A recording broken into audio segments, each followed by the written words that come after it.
Wakas, nakatulog na rin yung dalawa kong alaga. O diba, anok-anok na yarn. Ano ko na talaga ang lahat ngayong gabi bago ako matulog. Diba, last time ay lagi ako nakakatulog kasama ng mga alaga ko. Ngayon ay pinatulog ko muna sila bago ako matulog. Ano ko na kasing maghinay-hinay impake dahil malapit na talaga yung aming flight going to Pinas. Guys, hindi ko pa nalabhan lahat yung aking mga labahin. Gusto ko before kami mag-flight ay wala kaming maiwan na damit na mabaho. Yung kinabukasan ay magtutupi na lang aketch. And of course, kailangan ko rin i-prepare ito si Matiti kasi nga ngayong araw na to ay may pasok siya. Isa pa, ngayong araw din na to ay maraming therapy session si tata na in-order kasi nga yung kanyang elbow last time ay until now sumasakit pa rin, walang pagbabago. So, hoping pa rin ako guys na ma-okay siya before yung flight namin kasi nga marami kaming maleta na dadalhin tapos ayoko na rin naman na masasaktan si tata. Kung nga sa kanya, nabawas-bawasan niya na yung kaniyang pag-workout ng mga ganto, ganyan kasi siya lang din yung babalikan ng sakit. Tapos everyday talaga yan siyang nag-workout.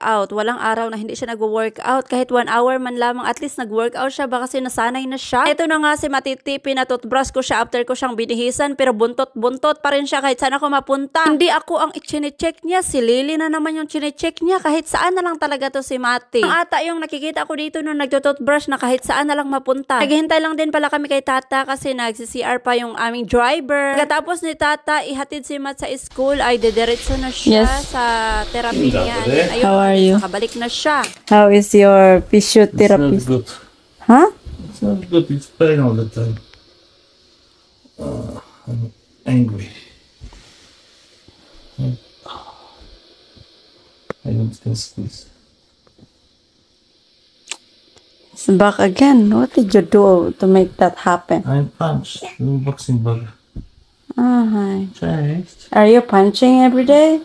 No, first time today. Then why you punch? Because I don't feel pain before. Now you feel. But only if I have hand like that. It's straight now. Bago yung flight namin papuntang Pilipinas ay nag-order si tata ng 3 therapy niya para naman maagapan pa bago yung flight namin. Dati meron yan siyang pinapa-inject sa kanyang doktor guys na nawawala yung sakit pero ngayon hindi talaga siya nawala. Hindi ko alam anong nangyari sa kanyang elbow ngayon. Buti na lang talaga at nawala yung kanyang back pain before na grabe kasakit everyday. Din kaming nagtitherapy sa kanyang back pain kasi nga kung hindi nyo alam meron siyang problema sa kanyang spinal cord. Yan pala ang schedule ng aking gynecologist appointment. Bago kami pumunta ng Pilipinas ay kailangan kong magpa-check kung ako ba ay healthy to go. At parang buntis yarn. Para ako magpapa-ultrasound guys. Yung i-check lang ni doc is okay ba yung aking family planning na in-inject sa akin yung Dipo last time ba. Nasabi niya after 2 months ay kailangan kong bumalik kung okay ba ako kasi marami daw dito sa Poland ay nasisiraan daw ng bait sa Dipo-Dipo na yan. Na diba yung family planning ay merong mga side effect. Depende talaga yan sa ating body. Obserbahan ko nga sa akin is yung first month ko ay grabe, napaka-moody ko. Like now guys, hindi ko feel na pumunta sa doktor. Like hindi nga ako nag-ayos, nagbihis lang ako. Din ayan na, ready na kami ni Lily papunta sa doktor mamaya. Pakiramdam ko ngayon ay pagod na pagod ako na hindi pa naman ako naka-impake ng aming mga bagahe papuntang Pilipinas. Buhon ay ma-change to bukas no. Siguro ay hindi lang talaga ako nakatulog ng maayos kagabi kaya ganito yung feeling ko ngayon. Mga kay tata na hindi na ako excited papuntang Pilipinas. Gusto ko na lang matulog. Tata guys, alam nyo, iba talaga din kasi sila kasi alam nyo yung 1 week pa lang is okay na yung kanilang bagahe para hindi na daw sila ma-stress last minute ba. Yung akin, yung 2 bagahe na aking iimpapakihin ay wala pang laman. Kailangan ko pang mangulekta sa iba't ibang sulok ng aming bahay. Anyway, at this moment si tata ay nagtatrabaho pa rin siya guys dahil busy-busy nga siya. Hindi din pala yung cleaner namin ay dumating kaninang umaga, nag-start siya mga 7:30 at then mag-end din siya guys mga 2 PM. Depende kasi example, pag madali sila maglinis ay lumalabas sila mga 12 guys. Depende talaga kung gaano kakabilis kumilos or maglinis sa bahay. Of course, iiwan siya namin dahil kami ay meron kaming appointment. Siya lang iiwan namin sa bahay. Tapos hindi man sila nagnanakaw guys dahil alam nyo na mayroon kaming hawak sa kanila. For wala naman kaming nawawala dito na gamit na matagal na namin silang iniiwan kasi nga marami sila dito naglilinis guys, like hindi every month the same ang face. No, kasi yan silang gapuli-puli dito sa aming bahay na naglilinis every month. No. Scared? Why should I scare? Why am I not scared? I'm tired, sleepy. Don't sleep. Oh, I got your blood down. Liar. You know, every time I observe, every time I ask you to record me, you do that like that the camera. Oh.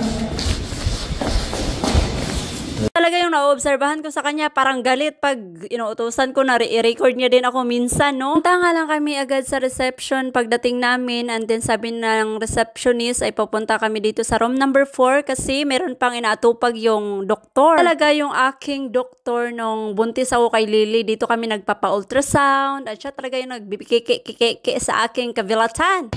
Why? To doctor, you tell it's okay or not. She get prescription for more. Ah, it's like that. That's why we are here. I thought I'm here so you can inject again one more time.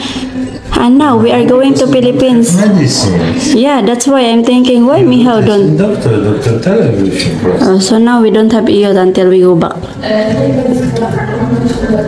No comment. There. And these questions, you can make the injection after 2 months or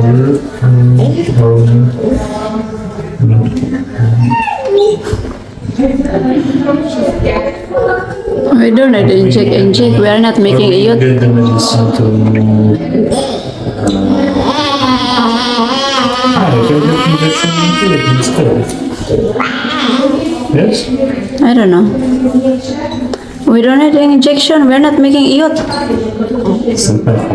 That's why. I don't need family planning. No one iod me. It's okay. Don't worry. Hello. Don't.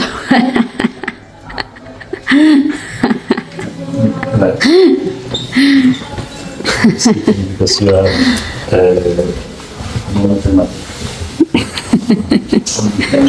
After nga ng 10 minutes ay lumabas na yung unang pasyente at pinapasok na rin kami ng aking gynecologist. And then ayun na nga guys, hindi ko in-expect na meron pala akong ovarian cancer test today. Ito pa naman na-prepare yung aking kabundukan. Marami pa naman yung deforestation. Oh my goodness, napaka-black and white and chocolate. But anyway, yun na yun siya. Then dito na nga kami sa receptionist after that. Nga, before kami alis, kailangan namin magbayad. And then yung na ginawa sa akin ay makukuha yun after 3 weeks. Jenny complain I'm shaking the camera. Maybe because I drink too much. It seems like every time I ask you to record me, you are angry, like you are not happy. Straight. Yeah. Yeah. So guys, ayun na nga, we don't have like injection today. I have also the test for the cancer, like Cytology. cytology. Yeah. Blood test. Yeah, I have only blood test today. And then the result will be after 3 weeks. Hopefully. And of course, Lord, please don't. Lord, please don't. Okay. I don't know if we have cancer or not, but we need to wait for the result. Guys, I don't know na pag mag-check ka ng like cancer ba, ovarian cancer kay masakit pala. It's very painful. Yeah, tell him go to doctor and complain all the time. Oh, he not eat me. So I told him that Everyone start laughing in the medical center because she repeat 10 times. Oh, why we need injection and we not eat? You not use me. I told him we don't need because we are not making, love. Making love out of nothing but at all. What is that? What's that, Lily? Do you want to make another Lily?